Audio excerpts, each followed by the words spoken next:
नमस्कार दोस्तों, कैसे हैं आप लोग। उम्मीद करता हूँ आप लोग बहुत अच्छे होंगे।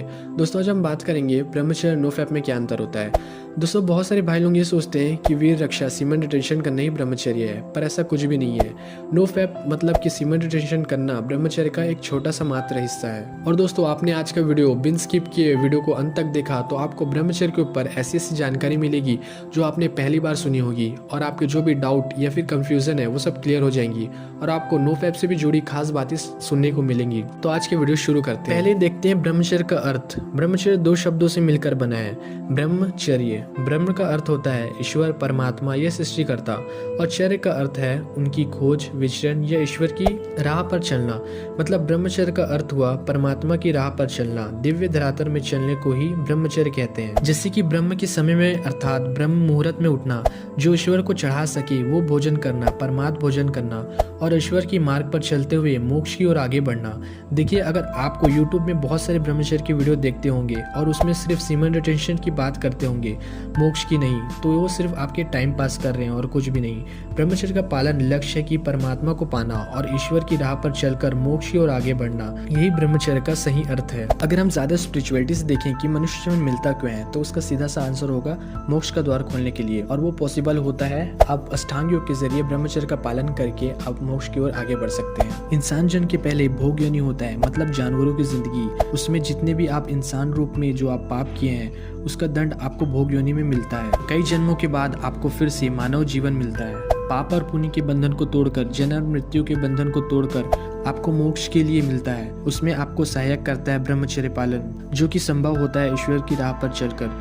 देखिए, सबसे पहले आता है सकर्म योग, फिर आता है निष्कर्म योग, फिर आता है ज्ञान योग, फिर आता है अष्टांग योग, फिर लास्ट में आता है भक्ति योग, देन आता है मोक्ष। अगर आप अष्टांग योग की सहायता लेकर ब्रह्मचर्य पालन कर रहे हैं, अगर आप अष्टांग योग सिद्ध कर लेते हैं तो इससे आपको कई सारी सिद्धियां प्राप्त होती हैं। जैसे कि आप यहाँ बैठकर काफी दूर जो शख्स बैठा उसे आप छू सकते हैं, आपने चांद देखा और उसे आप छूकर महसूस कर सकते हैं, लोगों की मन की बात पढ़ सकते हैं। आप 1 फुट बाय 1 फुट में अपनी जॉइंट को डिस्लोकेट करके 1 फुट बाय 1 फुट में आप अपने आप को बंद कर सकते हैं। लेकिन जीवन का उद्देश्य यही है क्या कि 1 फुट बाय 1 फुट में आप अपने आप को बंद कर ले?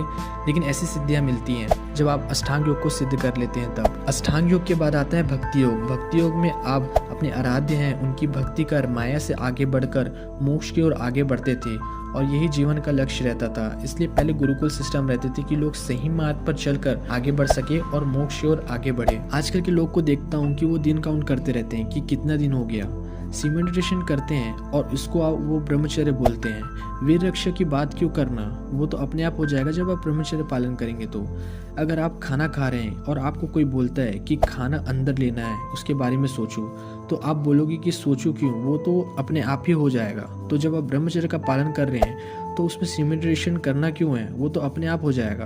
पहले गुरुकुल सिस्टम होता था, उसमें ऐसे कोई नहीं पूछता था कि आज मेरे 45 दिन हुए हैं कि मेरे 50 दिन हो गए हैं। वो तो लाइफ तक करना रहता है। और शादी करना ना करना ये ब्रह्मचर्य से मतलब नहीं है।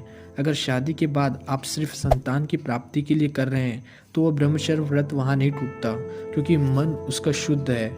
लेकिन हवस बुझाने के लिए कर रहे हैं तो वहाँ आपका ब्रह्मचर्य पालन टूटेगा, क्योंकि शुद्ध आत्मा का निरंतर ब्रह्मचर्य है। ईश्वर के मार्ग मतलब शुद्ध, ठीक है। इस तरह पहले के लोग शादी के बाद भी ईश्वर भक्ति कर ब्रह्म की मार्ग पर चलते हुए ब्रह्मचर्य का पालन करते थे। और सीमन रिटेंशन से आपको सिर्फ बॉडी में चेंजेस देखने को मिलते हैं, लेकिन स्पिरिचुअलिटी में नहीं, क्योंकि वीर शरीर का अंग है, आत्मा का नहीं। तो सीधा सा अर्थ है ब्रह्मचर्य का लक्ष्य है मोक्ष। अगर हम बात करें नो फैप की, तो नो फैप का सीधा सा अर्थ है PMO, मतलब नो पॉर्न, नो मैस्टरबेशन और नो ऑर्गन से छेड़छाड़।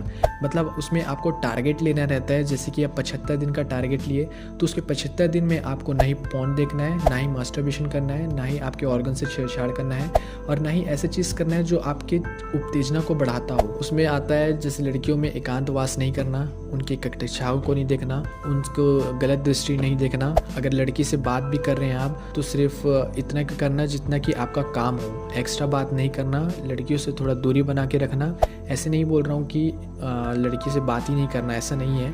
बस काम तक ही मतलब रखना और अपना काम करना, और ऐसा कुछ चीज़ नहीं करना जो आपकी उत्तेजना को बढ़ाता हो। बस नो फैप में यही है। और उसके ज़रिए आप सीमेंट रिटेंशन करते थे। सीमेंट रिटेंशन के बाद वही चैलेंज लेते थे, चैलेंज कंप्लीट होता था तो आगे का और आगे डेज़ को बढ़ाते हैं और फिर चैलेंज लेते हैं। ऐसे धीरे धीरे करके आप PMO मतलब कि no porn, no masturbation, no organ से छेड़छाड़ करते हुए इन सबको चीज़ से आगे बढ़कर आप अपने आगे के गोल के बारे में सोचते हैं। तो नो फैप का मतलब है कि आप फालतू की चीज़ें को छोड़कर अपने लक्ष्य की ओर ध्यान दें।